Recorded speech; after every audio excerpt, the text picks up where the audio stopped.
All right, I'm back. A bunch of you have been sending me messages asking where I am. Some of you said you're worried that something happened to me. For future reference, if you don't see me for a while, it's because I'm working on something important enough for me to stop doing everything else.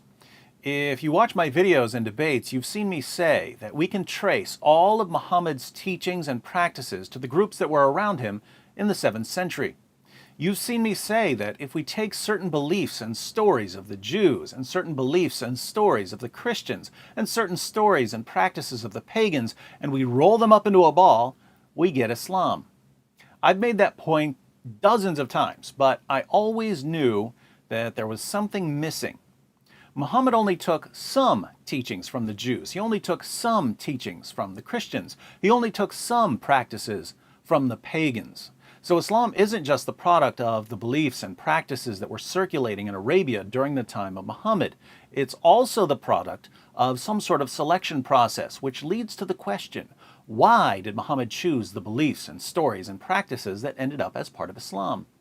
And up until about 2 months ago, I always thought that he simply tried to fit as much together as he could, and he left out whatever wouldn't fit.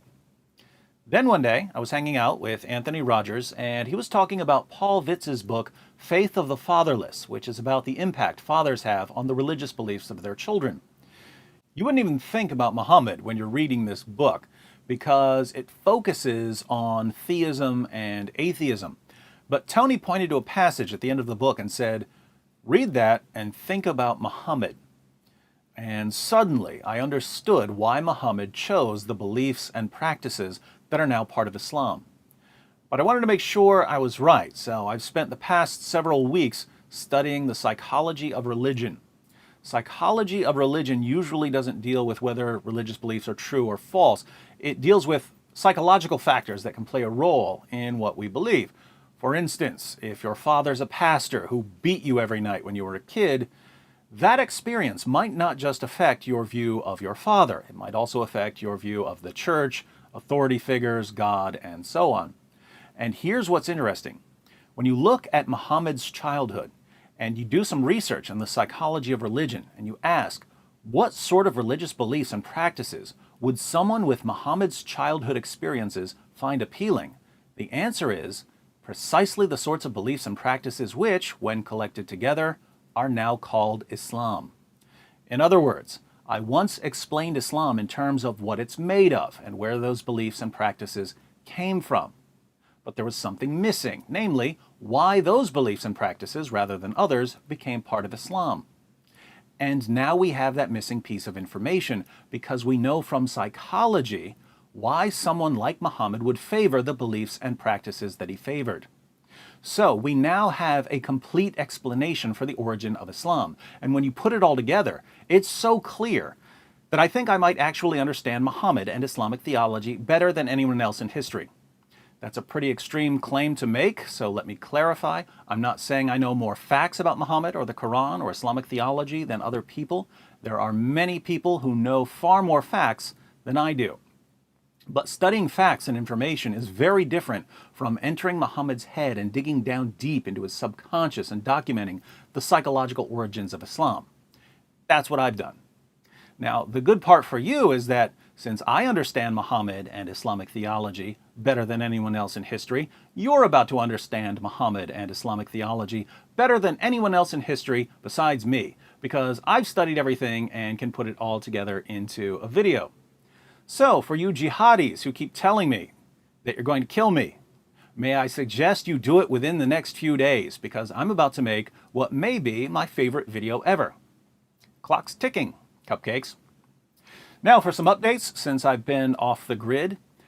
While I'm putting together my Psychology of Islamic Theology video, I've got a couple of shorter videos to make.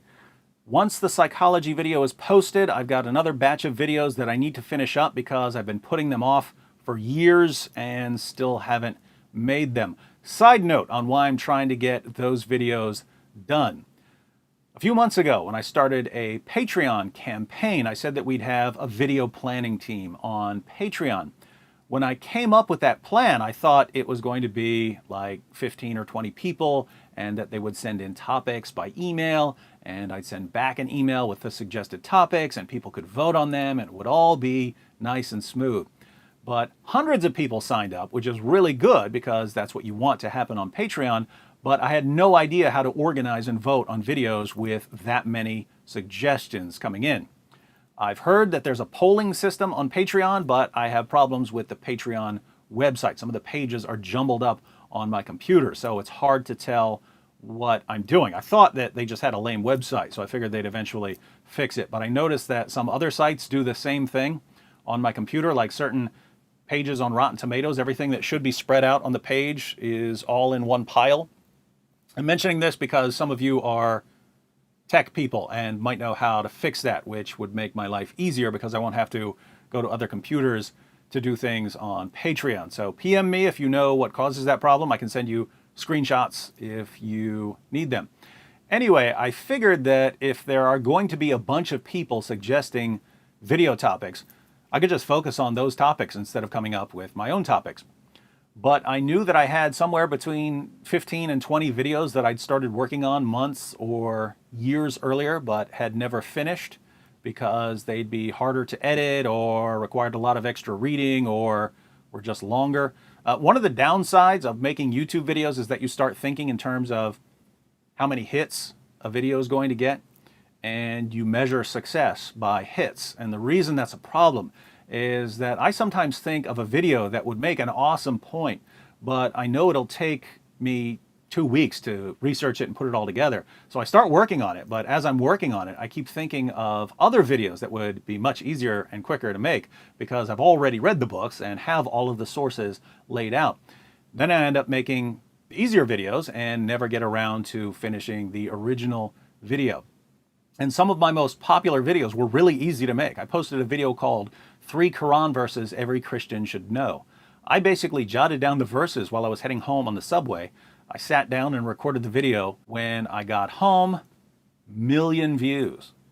Other times, I'll read 3 or 4 books to make a video, spend a week preparing notes, and another day or 2 recording and editing, 30,000 views. So the inclination is to focus on the easier videos because if they do well, great. If they don't do well, doesn't matter because they didn't take up a lot of time. But this channel was founded on awesome content, so sometimes you just have to lock yourself in a room and say, I'm not coming out until I get this video done. I made a batch of these a couple of months ago, the Deuteronomy, deductions, Scooby-Doo in the case of the silly skeptic, things like that. And you're about to get another batch of these. So the plan is to finish up some more videos that have been building up for a while. And yes, the Paul versus Muhammad video is on that list. We also want to post a couple of videos on slavery this month. Last February, I posted a video titled Muhammad, the White Prophet with Black Slaves. And I got a lot of messages from Muslims telling me that Muhammad abolished slavery, which means that I have to take these Muslims on a quick trip to Planet Reality. But if we're going to talk about slavery in Islam, it only makes sense that we talk about slavery in the Christian West. So we will. We're going to wrap up all of these projects this month. Then we're going to spend all of March doing videos by request. If you're on that list through Patreon, I just sent a message with an email address. Send your topics to that address. Again, I have problems with the Patreon site, so if you don't get the message, let me know. Since this is new, I'm asking those of you who have video topics to start off with one topic this month until we see how many people are submitting requests and how we're going to organize them and vote on them and so on. Once we've got a system in place, the video planning will probably turn out to be a pretty straightforward process. But one way or another, we're going to get a list of videos that will be our video topics for next month. If it works out and you guys are coming up with good topics, we might just stick with doing videos by request for several months. By then, some additional projects for which I'm slowly stockpiling equipment will be coming into play. More on that later. For now, get ready for a crash course in the psychology of religion.